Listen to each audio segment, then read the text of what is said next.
most effective tools for learning and for improving procedures is to immediately after an event purposely reflect on what just happened. In NASA, this type of learning process is referred to as pause and learn. In the Army, it's called an after-action review. What you're about to see is how these simple techniques can be applied in an ICU setting to reinforce learning and improve the process. The example we're going to show is associated with a high stakes but seldom performed procedure of an emergency reopening of the chest in a post-operative open heart patient. For 6 years, staff at the West LA VA Hospital tried many tactics to improve team performance in the emergency resternotomy procedure in their cardiac surgery ICU. But none of these had significant impact on the time to open the chest or the comfort level of the nurses with the procedure.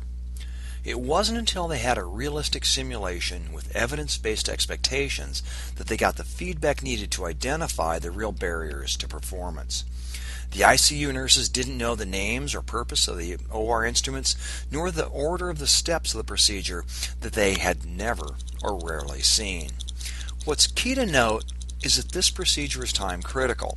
The patient has the best survival rates if the chest is reopened within 10 minutes of an arrest. So there's extreme pressure on the team during this procedure, but yet it's only performed 1 to 2 times a year. The feedback from the debrief was thus critical for developing a method where the staff did not need to know the names of the unfamiliar instruments or even the steps of the procedure. Immediately after the mock code, we sat down with members of the team and asked them a series of open-ended questions. These are standard questions that have proven to be effective in a wide variety of debriefs. In the debrief, we asked 4 questions. What was it that stood out for you in this mock code? What was it that went well that we could build on in the future? What was it that could have gone better?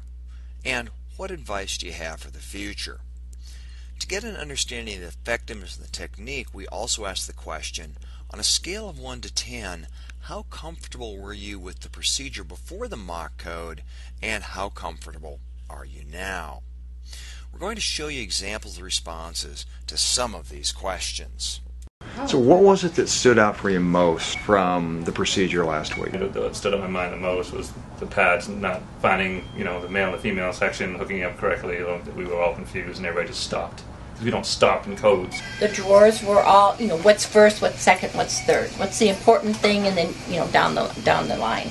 Well, just the realistic aspect of it. So it gave us an experience to go ahead and cut the wires, go ahead and play with the tools, and know exactly where everything is on the cards. I think we can do everything much quicker.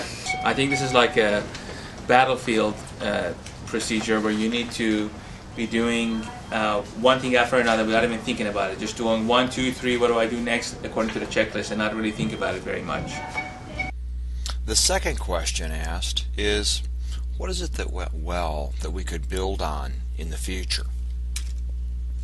Everything was here that we usually have at the bedside. The cardiac output monitor, the pacer wires, everything like that. The extension of the defibrillator pads that worked well, which I've heard before that has been an issue. Knowing that the pacer box was always exactly in the same area that it was before, because just to know, I know that drawer I'm going to dress, that drawer I'm going to sterilize, and that drawer I'm going to open it all up and give to the surgeon. Really, we're organized where one person's designated to the primary nurse is designated to like the meds and so forth. The secondary, another nurse is designated to bagging the patient. It felt at first we started off really slow because it felt silly. You feel silly going to like a dummy and a plastic doll. But then I noticed 2 or 3 minutes into it, everybody started yelling and running around like with an actual code again, and we got into it. So I remember first feeling kind of silly, but after 2 months, it got kind of real. Well, we did well. We were able to open the chest in about from what I heard 5 to 6 minutes. The fourth question we asked is a very simple one, and simply, what advice do you have for us for the future?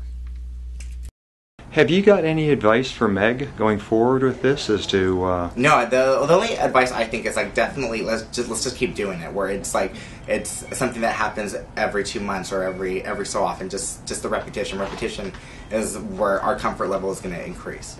So I think the importance of this is just keep doing it, just so that you understand exactly where everything is, and just switching the roles. So today I was up here, tomorrow I want to be on the cart, next time I want to be on the cart. Just switching the roles where you're not always going to be the primary nurse, where it's happening to your patient. So just that.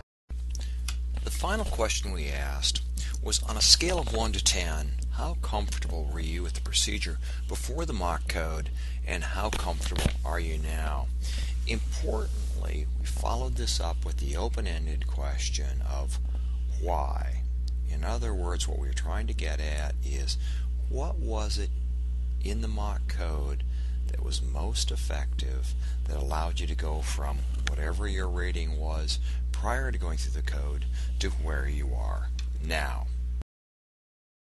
If you thought back to before going through the exercise, right, and you said, how comfortable were you? Would you have been had a code been called on a scale of 1 to 10? 1, geez, I'm really uncomfortable. 10, yeah, I'm pretty comfortable doing this. Before the exercise, how would you have rated it? Probably like a 4 to 5. 4 to 5. After doing the exercise, how would you rate Probably it? 7 to 8. So much more comfortable. Like a 3, and then afterwards I'd say 7 or an 8. I feel a lot more confident now. And what was it that made you more comfortable? The simplicity of it. Definitely the simplicity of it. Because in the press code, there's just much more stuff on carts, and just the simplicity is like, our focus is open up the chest. Then after that, we're going to go ahead and deal with whatever we need involved. First step being gowning up, masking everyone, and so forth. Second step, setting up the sterile field. And the third step, dumping all the instruments onto the system. As a result of using these simple debriefing questions, we were able to confirm some of our expectations around effectiveness of the techniques, but we also got new insights that allowed us to improve both the training techniques as well as the procedure.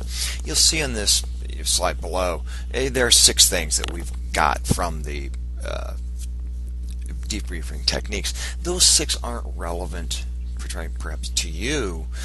What is really relevant, one of the key takeaways for us, are that these simple debriefing techniques used immediately after the event enhance learning for the staff by asking the simple questions. The staff highlight areas where they were uncomfortable and needed added training, as well as things that worked well should be enhanced or built on. The debriefing significantly contributed to the development of a new method for assisting in emergency resternotomy that has decreased the time it takes to perform the procedure from 30 minutes to less than 7 minutes in mock codes. What we hope you've taken away from this short video is 3 things. First is the power of doing a debrief immediately after an event, capturing the knowledge and insights of the individuals that just participated in the event. The second thing that we hope you've taken away is the power of simple questions. The 4 questions that we asked. What was it that stood out for you? What was it that worked well? What was it that could have gone better? And finally, what advice do you have for the future? And then concluding that with on the scale of 1 to 10, what was your performance? Those are 4, 5 very easy questions that work well in almost all debrief situations. And the third thing that we hope you took away was the value of doing this. 1, for the participants, it actually reinforces their learning. But 2, the value to the team that's actually designing the procedure and what they were able to take away and how they were actually able to improve the procedure based on these debrief techniques.